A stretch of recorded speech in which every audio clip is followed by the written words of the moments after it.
औज़ुबिल्लाहिमिनश्शैतानिर्रजीम बिस्मिल्लाहिर्रहमानिर्रहीम। अस्सलाम वालेकुम दोस्तों, मैं वकील मोहम्मद आसिफ शाह आसिफ उमर अपने यूट्यूब चैनल में आप दोस्तों को खुश आमदीद। दोस्तों, जो नुस्खा हम आपके लिए आज लाए हैं वो है जरखान के लिए। जरखान पीला है, काला है, या वैसे मेरे जिगर में गर्मी हो गई है।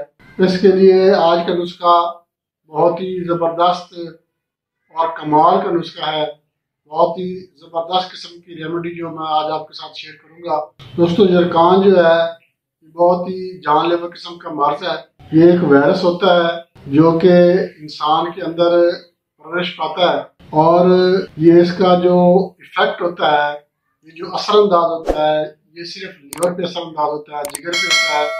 जिगर काम करना छोड़ देता है, जिगर अपना फंक्शन सही तरीके से अदा नहीं करता, खून बनाना छोड़ देता है, सफराब बनाता है। सफराब बनाने की वजह से पेट में पानी भी बन जाता है और तिल्ली बढ़ जाती है। बाज़ दफ़ा जिगर जो है इसका साइज इंक्रीज हो जाता है। तो ये जो सारे मसाइल हैं ये वायरस की वजह से हैं, जिसको हेपेटाइटिस बी या सी भी कहते हैं। दोस्तों, अगर इसका बरवक्त इलाज ना किया जाए तो बंदा जो है वो मौत के मुंह में चला जाता है। ये जो नुस्खा मैं आज आपके साथ शेयर करूंगा, सिर्फ 3 चीज़ें आपने लेनी है और बहुत ही आसान चीज़ें हैं।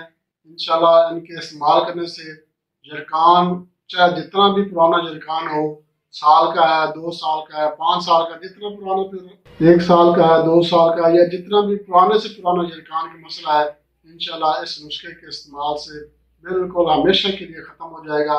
बहुत ही ज़बरदस्त नुस्खा जो मैं आज आपके लिए लेके आया हूँ। जरकान की वजह से पेशाब जो है वो पीला आता है, पेशाब जलन के साथ आता है और बाज़ दफ़ा रुक रुक कर भी पेशाब आने लग जाता है। मैदे में, जिगर में इतनी गर्मी हो जाती है, हाथ पाँव जलते हैं, सेक निकलता है हाथ पाँव से और गर्मी में काम नहीं किया जाता।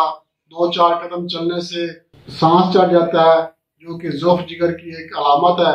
घबराहट होना और जिगर पे चर्बी का भी चढ़ जाना, ये भी जो है ये जरखान की एक अलामत है, जिसकी वजह से सांस फूलता है और जिगर का साइज जो है वो इंक्रीज हो जाता है। मैदे जिगर में गर्मी है तो ये नुस्खा इस्तेमाल करने से इंशाल्लाह गर्मी भी खत्म हो जाएगी और जिगर ऐसे साफ हो जाएगा, शीशे की तरह बिल्कुल साफ, और खून भी जो है ना वो भी साफ सुथरा बनेगा और हाइजेनिक किस्म का खून बनेगा, बिल्कुल जो आपके चेहरे को सुर्ख सफेद कर देगा। आपकी जो रंगत है वो भी निखर जाएगी। इस नुस्खे के इस्तेमाल से चेहरा साफ हो जाएगा और जिगर की गर्मी जो है ये भी खत्म हो जाएगी, जिसकी वजह से जिगर जो है वो खून साफ सुथरा हाइजीनिक खून बनाएगा। हाइजीनिक खून होगा तो हमारे जिस्म में ताकत भी आएगी। 1 हफ्ते में जिगर जो है वो अपना सही तरह से काम करना शुरू कर देगा, खून साफ सुथरा बनाएगा, हाइजीनिक खून बनेगा, जिसकी वजह से जो पट्टों में खिंचाव है वो भी कम हो जाएगा और जो दर्दें हैं, कमजोरी हो गई है, जिस्म में खिंचाव है, कमजोरी हो गई है, तबीयत में चिड़चिड़ापन आ गया है, तो ये भी इंशाल्लाह 1 हफ्ते में ही ठीक हो जाएगा। खून ऐसे साफ बनेगा, बिल्कुल लाल सुर्ख किस्म का खून बनेगा, जो आपके चेहरे से ही नजर आना शुरू हो जाएगा कि आपका जो जिगर है वो अब सही तरह काम कर रहा है और आपका जो मैदा है वो भी ग़िज़ा सही हजम कर रहा है। इंशाल्लाह इस नुस्खे के इस्तेमाल से आपको 100% फ़ायदा नजर आएगा। आप इस्तेमाल करें, इंशाल्लाह आपको बहुत ज़्यादा फ़ायदा होगा। दोस्तों, अब मैं आपको नुस्खे की अज्जा बता देता हूँ, आप नोट कर लें कि आपने कौन कौन सी चीज़ लेनी है और कैसे बनाना है। इस चीज को आपने जरा गौर से सुनना है। सबसे पहले आपने सब्ज़-ए-मानी लेनी है। सब्ज़-ए-मानी को आपने बढ़िया कर लेना है। बढ़िया करके उसके बाद आपने उसको पीस लेना है, पाउडर बना लेना है। ये 50 ग्राम सब्ज़-ए-मानी और 50 ग्राम ही 7 किलो पाउडर ये आपको मिल जाएगा। 7 किलो पाउडर आपने 50 ग्राम लेना है और सब्ज़-ए-मानी ये इसका भी आपने पाउडर बना लेना है, ये भी आपने 50 ग्राम लेना है। अब इन दोनों को आपने पीस लेना है, ग्राइंड कर लेना है। सब्ज़-ए-मानी और 7 किलो का पाउडर ये आपने दोनों मिक्स कर लेने हैं। अब आपने एक काम और करना है, एक फड़ा आपने एलोवेरा का लेना है। एलोवेरा का एक फड़ा लेके उसका आपने पानी निकाल लेना है।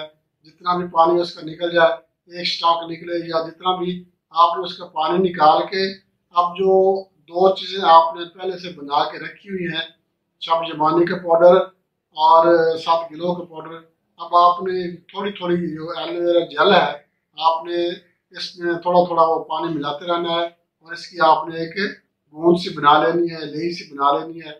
अब आपने क्या करना है, ये थोड़ी सख्त हो ताकि इसकी गोलियां भी बनाई जा सके। अब हमने इसकी गोलियां बनानी है, तो ये जितनी सख्त होगी और इसकी अच्छी गोलियां बनेगी। अब आपने इसकी चने के बराबर छोटी छोटी गोलियां बना लेनी है।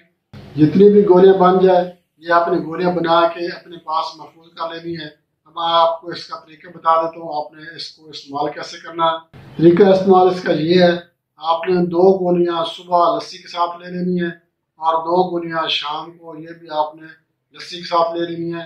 अगर शाम के वक्त आपको लस्सी मैसर ना हो तो आप ये पानी के साथ भी ले सकते हैं, मगर सुबह को टाइम जो है वो लस्सी का होना बहुत ज़रूरी है। जो दही वाली लस्सी है, ठीक है, चाटी की जो लस्सी है उसको आपने इस्तेमाल करना है। और शाम को जो है लस्सी मिल जाए तो बेहतर है, नहीं तो आप ये ताज़े पानी के साथ भी इस्तेमाल करा सकते हैं। इंशाल्लाह आप 1 हफ्ता इस्तेमाल करेंगे। 1 हफ्ता इस्तेमाल करने के बाद ये आपको मुकम्मल तौर पे खुद ब खुद नजर आना शुरू हो जाएगा आपको कितना फ़ायदा हुआ है इसके इस्तेमाल करने से। इंशाल्लाह बहुत जल्द आपकी लहकान से जान छूट जाएगी। लहकान किसी किस्म का भी है, काला है, पीला है, या बी स्टेज पे है, या हेपेटाइटिस सी स्टेज पे है, या वैसे मेरे जिगर में गर्मी हो गई है, तो इंशाल्लाह इसके इस्तेमाल करने से आपको 100% फ़ायदा मिलेगा। दोस्तों, इसके साथ ही मैं आपसे रिक्वेस्ट करूँगा, आप हमारा channel Asif Umar remedy YouTube channel like और शेयर ज़रूर करें। और जो मेरे नए दोस्त हैं, मैं उनसे रिक्वेस्ट करूँगा वो हमारा चैनल सब्सक्राइब करें और बेल आइकन पे क्लिक लाजमी कर दें ताकि हर नई वीडियो सबसे पहले आपको मिल सके। दोस्तों, इसके साथ ही मैं इजाज़त चाहता हूँ। अगली वीडियो तक के लिए अल्लाह।